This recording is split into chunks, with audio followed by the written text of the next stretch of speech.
is issuing a stark warning to Israel that time is running out. The president says that if Israeli Prime Minister Benjamin Netanyahu doesn't sign a U.S.-backed peace agreement with the Palestinians, it could lead to some serious security questions down the road. The president's comments come as the two leaders are set to meet at the White House just over an hour from now, and as the United States finds itself embroiled in a tense diplomatic standoff with Russia. The prospect of a two-state solution to the Middle East peace process may have grown dimmer today. Correspondent Doug McKelway on the unfortunate timing of a visit by one of America's strongest allies. A vigorous handshake, warm greetings, and an expression of hope for Mideast peace seemed designed to tamp down reports of a prickly relationship between President Obama and Prime Minister Netanyahu. It's my belief that ultimately it is still possible to create two states, a Jewish state of Israel and a state of Palestine, in which people are living side by side in peace and security. But it's difficult, and it requires compromise. The reality suggests a tougher road ahead. In a Thursday interview, the president said that a Mideast peace deal may hinge on a pullback of Israeli settlements in the West Bank. But Prime Minister Netanyahu has learned hard lessons from earlier withdrawals. When we look at what we got in return, it's been scores of suicide bombers, thousands of rockets on our cities. His comments underscore the difficulty of Secretary of State John Kerry's framework, a 9-month negotiation launched last July, which now threatens to extend beyond a late April deadline. The reality is that the personal relationship between Netanyahu and the president has never been all that good, and there are now significant policy differences. Another policy difference, President Obama told Bloomberg that Palestinian President Abbas is, quote, sincere about his willingness to recognize Israel and its right to exist. 3 days later, Abbas said recognizing Israel is, quote, out of the question. Also ratcheting up Israeli fears the Obama administration's passive response to provocations by Russia, Syria, and to Iran's quest for nuclear capability. The notion somehow that the president, beyond talking tough, is going to have much leverage, particularly now, when everyone seems to say no to the United States without cost or consequence, strikes me as not in the cards. I will do whatever I must do to defend the Jewish state. A stronger dose of Israel's resistance to the peace plan came in mid-January when the Israeli defense minister called Kerry messianic. He was strongly condemned for those comments, but his words convey the difficulty ahead. Brett? Doug McKelway at the White House briefing room. Doug, thank you. In public, it was all smiles at the White House between the U.S. president and Israeli Prime Minister, with Barack Obama stressing he thinks peace is still achievable. It is still possible to create two states, a Jewish state of Israel and a state of Palestine, in which people are living side by side in peace and security. But it's difficult. But just hours before this meeting, the U.S. president, in an interview with Bloomberg View, says he will push Israeli Prime Minister Benjamin Netanyahu to make peace. Obama said he would ask the question, if not now, when? And if not you, Prime Minister, then who? And as Palestine gets greater global recognition of bodies like the United Nations, the U.S., while continuing to support Israel, says it will be harder to avoid the country's isolation. Obama is quoted as saying, if Palestinians come to believe that the possibility of a contiguous sovereign Palestinian state is no longer within reach, then our ability to manage the international fallout is going to be limited. The push for a peace deal now comes after Obama made a direct appeal for peace to Israeli youth during his visit there last year. There is a feeling here in Washington that this may be the last chance in decades of peace. If U.S. Secretary of State John Kerry's efforts fail, there could be another Palestinian uprising.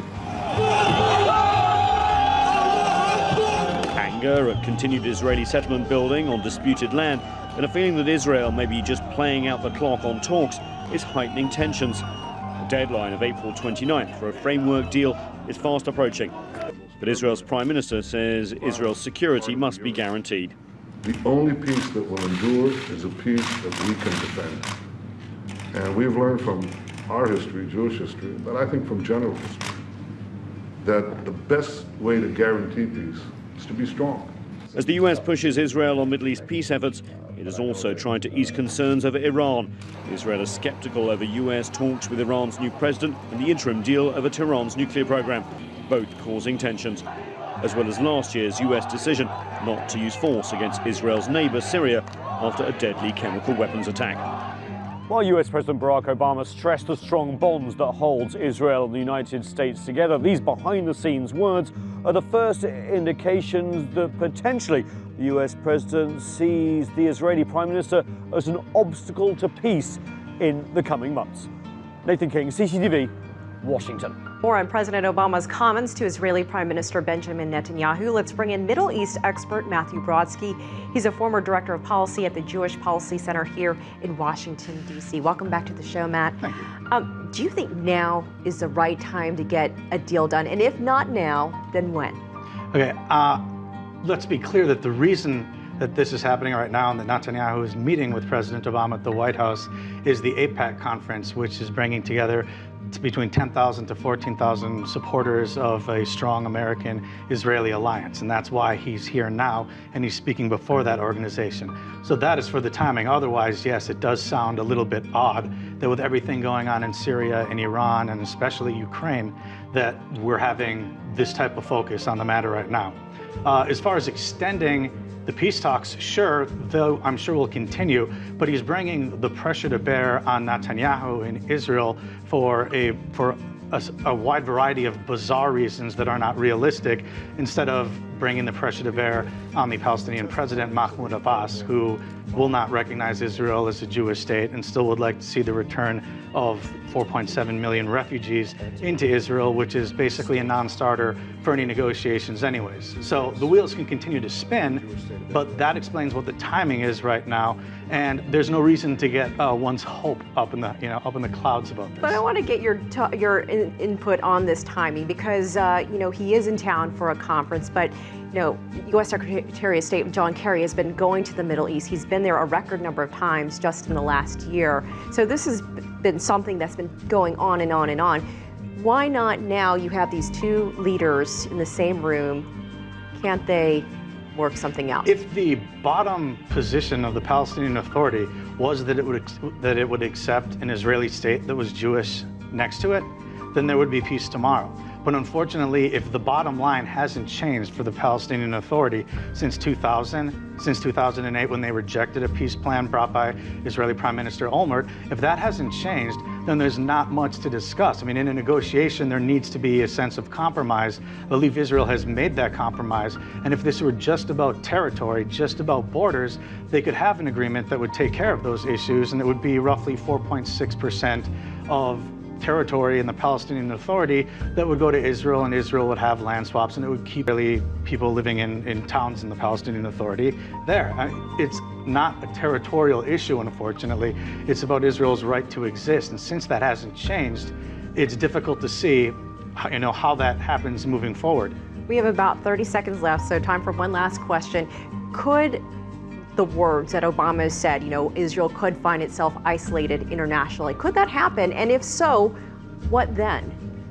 Well, it's bizarre that he would say that to the Israeli Prime Minister, that they would be more isolated in the world. There's a campaign to boycott and divest from Israel. It's unfortunately puts the pressure on Israel to make more concessions that it does not need to make, and absolves the Palestinian Authority from grappling with their own mythology.